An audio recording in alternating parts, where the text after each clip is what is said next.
Buen día, buenas tardes. Mi nombre es Ana Inés de Abrú, directora y co-creadora de Conciencia Sin Barreras, una institución dedicada a la investigación, el desarrollo y la práctica de disciplinas de conciencia desde hace 45, 50 años quizás, junto con mi esposo Julio Abrú. Y el tema que hoy nos convoca es la conciencia y el desarrollo, la transformación de conciencia. Entonces, empecemos por ver qué es la conciencia, qué entendemos por conciencia, qué entendemos por conciencia, qué es para nosotros la conciencia.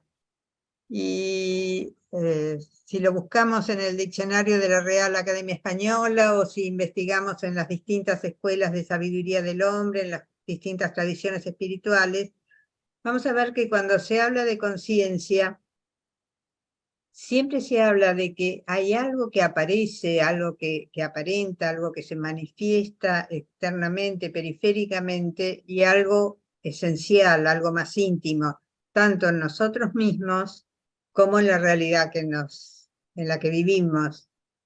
Cuando hablamos de conciencia de sí, cuando hablamos de autoconocimiento, hablamos de conocernos en todo eso que somos, tanto en nuestra apariencia como en nuestra esencia.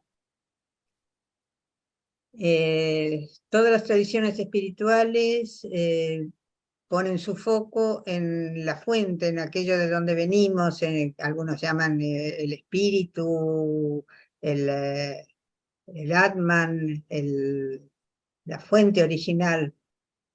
Y esa fuente sin forma toma un vehículo para poder hacer la experiencia en nuestra vida humana. Es el primer vehículo que toma el espíritu es el alma universal, ese alma colectiva de la que todos participamos, que toma otro vehículo, el alma individual, que también necesita otro vehículo para hacer la encarnación humana, que es nuestro yo físico, mental y emocional.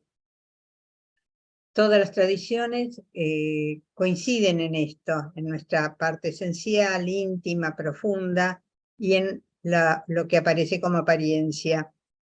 Y exactamente lo mismo se muestra en la conciencia de la realidad.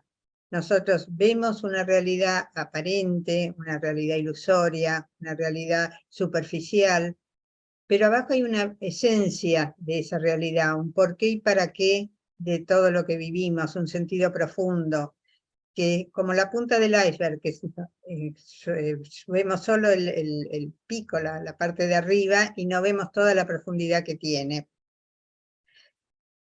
Por ejemplo, las múltiples dimensiones en que vivimos.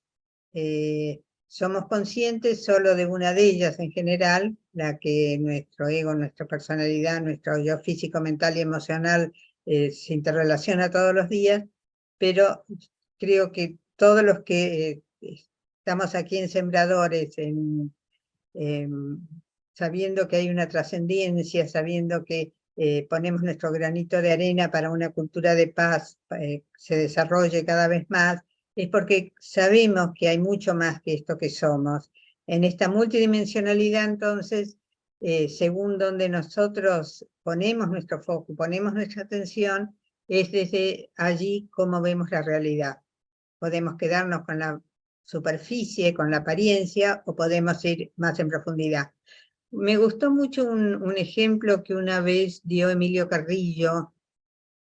Supongo, creo que muchos de ustedes lo habrán escuchado alguna vez, y a él le escuché lo que es, por ejemplo, si uno quiere conocer el mar, uno puede estar desde su casa sabiendo que el mar existe, o verlo en fotos, o tener conciencia, conocimiento de que hay un mar. Pero si uno quiere acercarse más a la realidad de lo que es el mar, puede acercarse a la orilla de la playa. Y entonces él toma contacto con el aire que hay, con la brisa que puede haber en la playa, toma contacto moscándose los pies y sintiendo la temperatura del agua, viéndolo en forma cercana, oliéndolo. Pero si quiere todavía conocer más, puede meterse en el mar, nadar en el mar, sentir el agua rodeando todo el cuerpo. y todavía puede ir más en profundidad, puede bucear, conocer los corales, conocer los peces de colores, que es una maravilla, que yo he buceado hace muchos años y lo guardo como una experiencia maravillosa. Y todavía puede ir más hondo, con un submarino, con cualquier herramienta tecnológica. Y exactamente lo mismo es lo que nosotros podemos conocer y tomar conciencia de la realidad que nos circunda y de nuestra búsqueda espiritual, los que estamos en ella, y adentrándonos cada vez más, no quedarnos con solo la lectura o solo el escuchar a un maestro, a alguien que consideramos que nos conmueve íntimamente, sino haciendo la experiencia, encarnando esa espiritualidad. Entonces, cuando hablamos de conciencia, conciencia de sí, o sea, conciencia de nosotros mismos, conciencia de la realidad en que habitamos, pero también y muy importante, y esto no lo dice el diccionario de la Real Academia Española, es la interrelación entre ambos.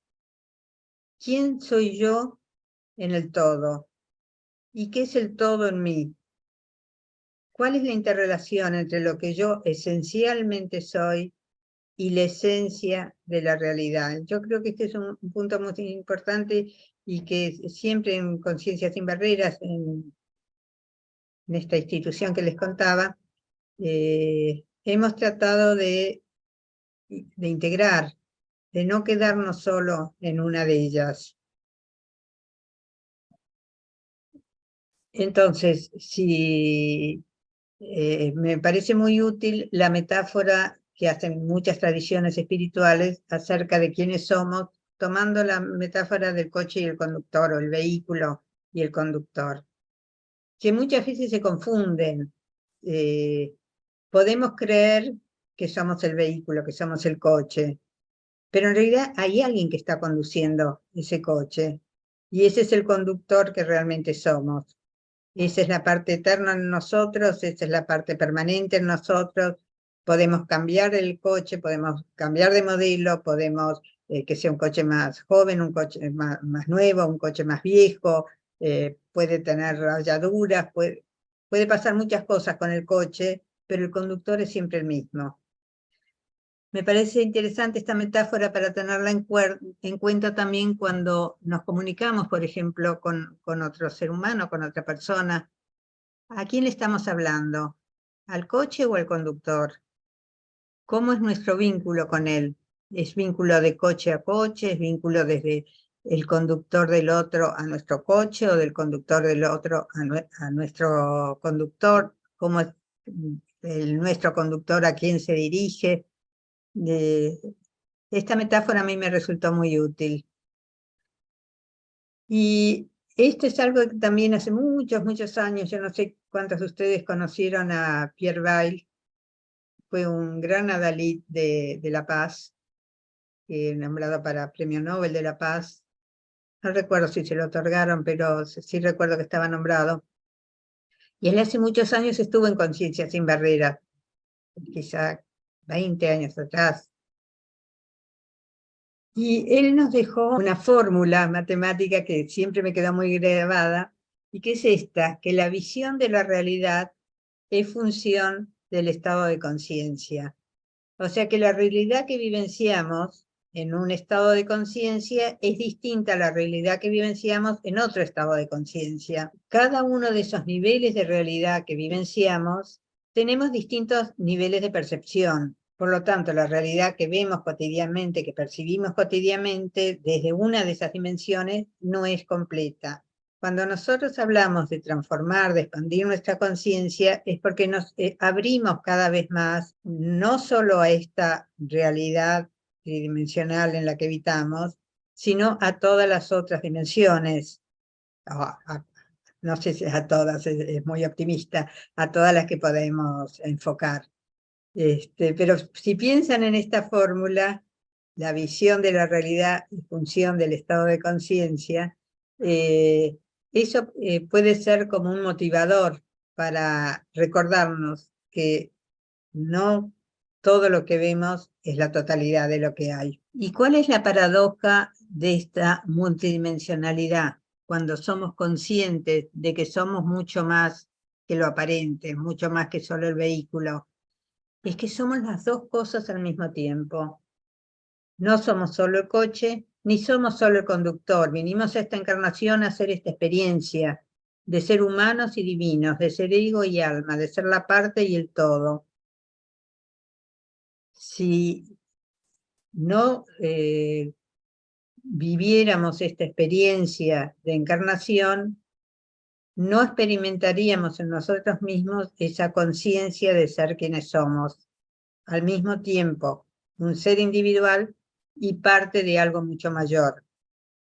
Así como el pulmón en el cuerpo cumple una magnífica función y es absolutamente necesario, indispensable y con las características propias de lo que hace, y el corazón lo mismo, es un órgano indispensable, único, que cumple su función, pero ¿qué harían el corazón sin el pulmón, sin los riñones, sin el hígado? Esa realidad mayor de la que forma parte cada uno de los órganos es lo que nosotros cada vez más tenemos que ser conscientes, que somos individuos, que tener conciencia de nosotros mismos simultáneamente con conciencia de ser parte de algo mayor. Y entonces, retomando la fórmula de Pierre Bayle, vemos que la transformación de conciencia pasa por ir cambiando, o ir abriendo, más que cambiando, es abriéndonos cada vez más a percepciones más amplias, porque el estado de conciencia en el que habitamos, con el cual nos identificamos, condiciona nuestra visión del mundo y cómo lo experimentamos. Es importante, cuando hablamos de la transformación de conciencia, ir registrando en nosotros. A mí siempre me ha resultado muy útil llevar diarios de tipo espiritual, el diario del ser lo llamo, así como también tengo una agenda del ser. Integrar a mi vida lo mundano y lo espiritual, porque es uno solo, uno es manifestación del otro, expresión del otro, pero el diario me ayuda a tener registrado, a no olvidarme en la vida cotidiana de lo importante que es tener en cuenta todas las dimensiones. Entonces, en el diario uno se va dando cuenta, los que lo llevamos, cómo se van produciendo cambios en nuestra visión y en nuestra vivencia del mundo. Los cambios los vemos tanto en nosotros mismos, en nuestras actitudes, quizá en una mayor compasión, en una mayor claridad de visión, en una mayor aceptación de la realidad, lo que la realidad va presentando, en una mayor confianza en nosotros y en lo que ocurre. Esos cambios en nosotros como cambios en lo que nosotros actuamos en la vida, en nuestro accionar, porque cada vez más vamos empezando a tener actitudes y acciones en el mundo en coherencia con eso que íntimamente somos. Trabajé muchos años con Martínez Buquet, que no sé tampoco si alguno de ustedes lo conoce, un psiquiatra muy de vanguardia, porque ahora es muy común abrir internet y encontrarnos con millones de cursos de meditación, montones de cursos de todo tipo, de medicinas alternativas o complementarias, de transformación de conciencia. Ahora es algo muy común. Hace 40 años, 50 años, no era algo que como que se hablaba en voz baja, como que entre los psicólogos, psiquiatras, no estaba abierto. Era algo que, para no alejarse de lo científico, parecía que uno había cosas de las que eran tabú hablar. Martínez Buquet fue uno de esos promotores de vanguardia. De él aprendí, para que un aprendizaje fuera completo, había que manifestarlo en respuesta al mundo, a un cambio en nuestra conducta. Si no, el aprendizaje quedaba en algo mental, en algo teórico, y era ilusorio, porque no había una respuesta concreta a eso. Quiere decir que no había una transformación de la conciencia.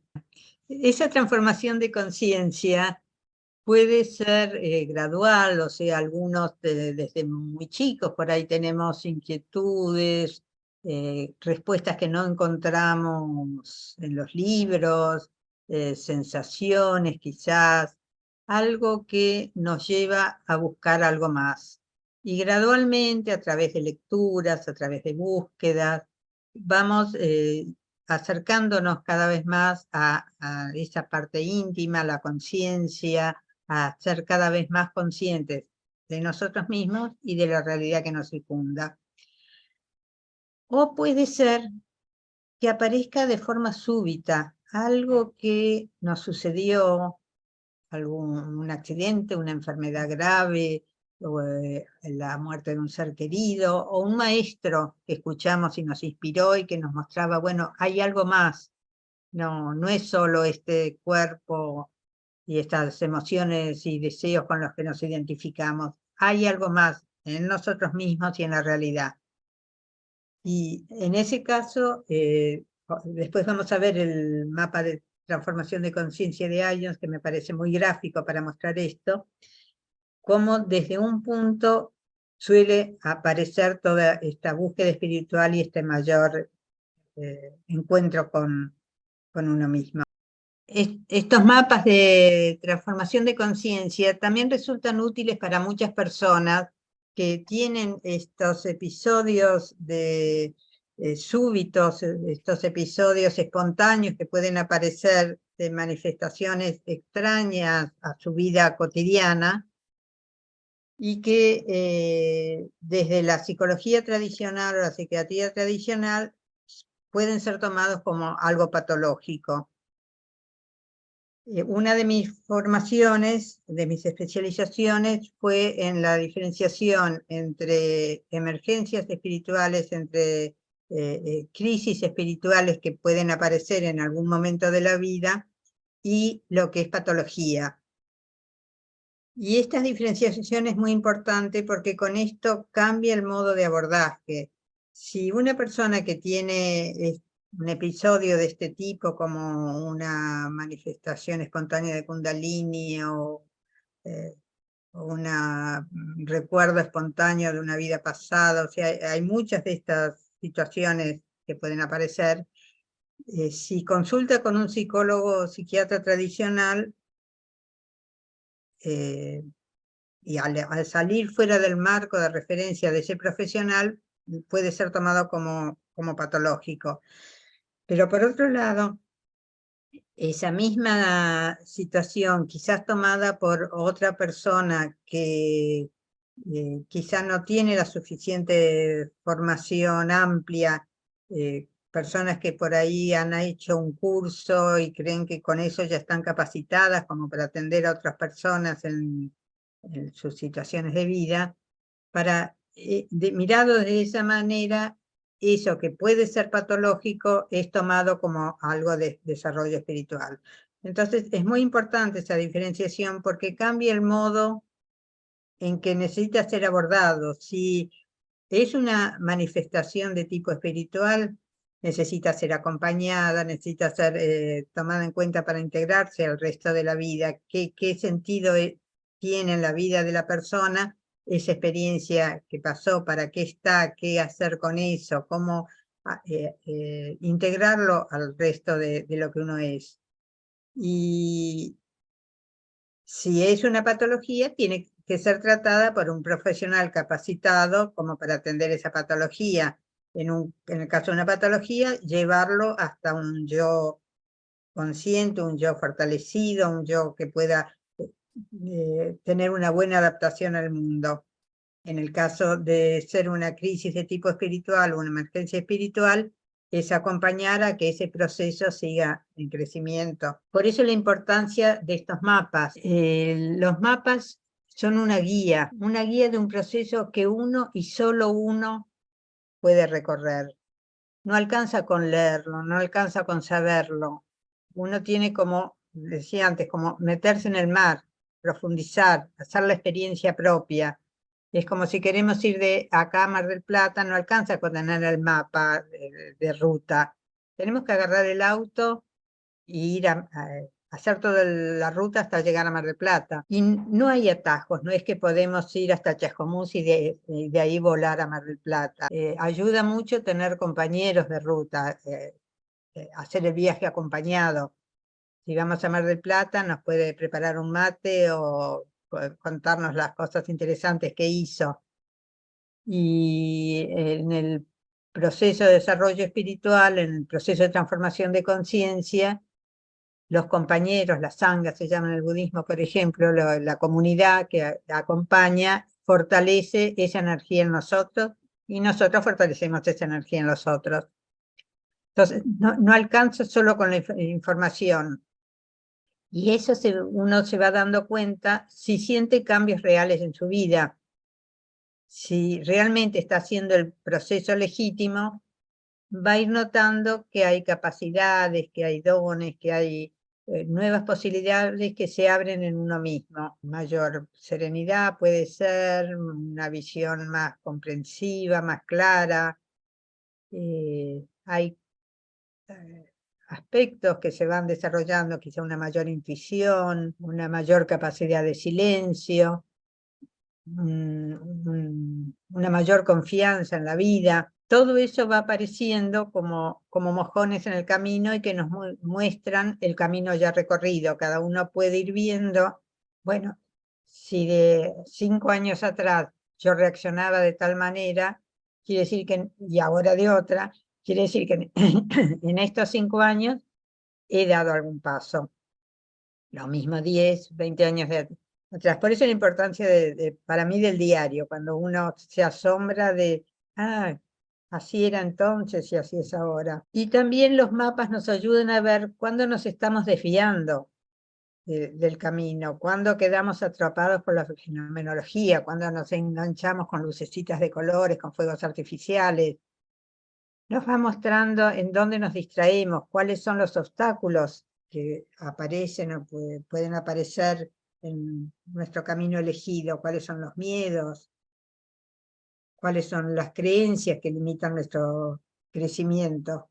Por eso estos mapas nos dan una buena guía y una ayuda en nuestro desarrollo.